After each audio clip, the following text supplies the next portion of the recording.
लेकिन सबसे पहले हम बात करेंगे कल के बारे में, जिसका बेसब्री के साथ इंतजार किया जा रहा है, क्योंकि 5 राज्यों के विधानसभा के रिजल्ट कल घोषित किए जाने हैं और जबरदस्त तरीके से अलग अलग जगहों पर अपनी अपनी दावेदारी की बात हो रही है। कहीं पूजा अर्चना की जा रही है और कहीं कहा जा रहा है कि इस बार उन्हीं की सरकार बनने जा रही है। फैसले की घड़ी शुरू हो चुकी है, काउंटडाउन शुरू हो चुका है। मतगणना कल है। बंगाल में 293 सीटों पर रिजल्ट आना है, क्योंकि एक सीट पर दोबारा से चुनाव कराने का डिसीजन चुनाव आयोग की तरफ से लिया गया है।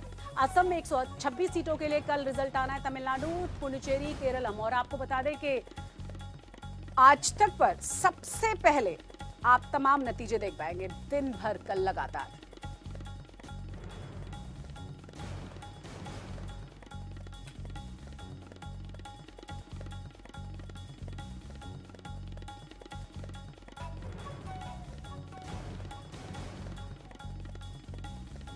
तो कल का दिन बहुत ज्यादा खास है, बेसब्री के साथ इसका इंतजार है। और आपको ये भी बता दें कि तृणमूल कांग्रेस और बीजेपी के भीतर लगातार तनातनी बनी हुई है। चाहे वो लगातार हंगामा हो, दोनों ही पार्टी के कार्यकर्ताओं का आपस में भिड़ना हो, मंदिर पहुंचना हो, या फिर अपनी अपनी जीत के दावे हो। आपको ये भी बता दें कि स्ट्रांग रूम सुरक्षा पर तनातनी एक बार फिर से देखी गई है। हालांकि सुरक्षा बल वहां पर तैनात हैं और तमाम चीजें कंट्रोल में है, लेकिन दोनों ही तरफ से लगातार नारेबाजी की तस्वीरें भी हमने आज तक पर आपको दिखाई थी। जहां एक तरफ बीजेपी की तरफ से जय श्री राम के नारे लगाए जा रहे थे, तो दूसरी तरफ टीएमसी के बड़ी संख्या में कार्यकर्ता इकट्ठा हुए थे जो जय बांग्ला के नारे लगा रहे थे।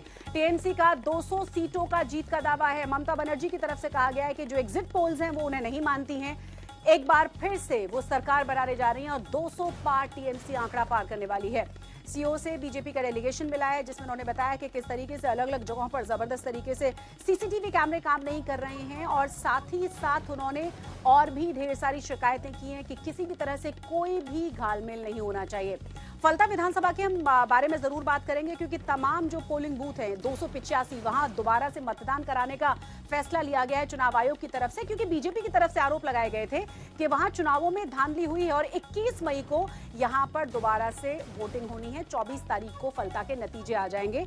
कहा यह भी गया था कि जो बीजेपी का चुनाव चिन्ह है उसके सामने टेप लगा दिया गया था और उसके बाद जो ऑब्जर्वर थे उनसे रिपोर्ट लेने के बाद चुनाव आयोग ने यहां पर 285 बूथों पर फिर से इलेक्शन कराने का फैसला किया है। 52 पुलिस पर्यवेक्षक बनाए गए थे, जिनकी रिपोर्ट्स के आधार पर यह फैसला चुनाव आयोग की तरफ से लिया गया है।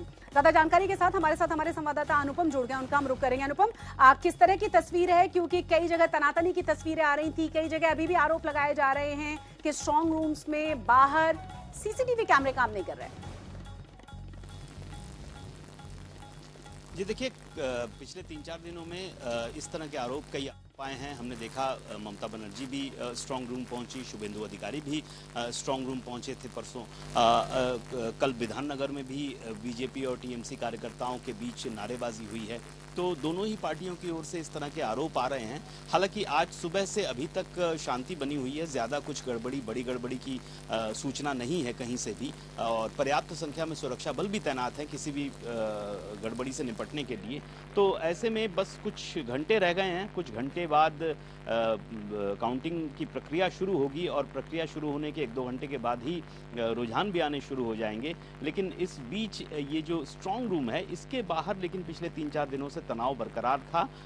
आज सुबह से थोड़ी सी शांति जरूर है, लेकिन सभी पार्टियों के जो एजेंट हैं वो लेकिन स्ट्रांग रूम के भीतर रह रहे हैं 24 घंटे। अगर कोई एजेंट 12 घंटे रह रहा है तो फिर उसको दूसरा रिप्लेस कर रहा है। इस तरह की घटनाएं लेकिन जरूर हो रही हैं और नजर रखी जा रही है स्ट्रांग रूम पर। अनुपम, और मंदिर पहुंचने की भी लगातार जारी हैं तैयारियां और अलग अलग जगहों पर मंदिर की तस्वीरें में अपने दर्शकों को जरा दिखा दें कि किस तरीके से तमाम मंदिरों में जाकर पूजा अर्चना की गई है। और ये अग्निमित्रा पॉल को हम दिखा रहे हैं, आप देखिए किस तरीके से वो मंदिर पहुंची हैं, काली मंदिर जाकर उन्होंने पूजा अर्चना की है। तो काउंटडाउन शुरू हो चुका है और इसी बीच अलग अलग जगहों से तमाम तस्वीरें आ रही हैं जहां बीजेपी के जो नेता हैं वो पहुंच रहे हैं अलग अलग मंदिरों में पूजा अर्चना के लिए। क्यों डॉक्टर देबाशीष सरकार मंदिर में क्यों गए? उनको तो मस्जिद में जाना चाहिए था।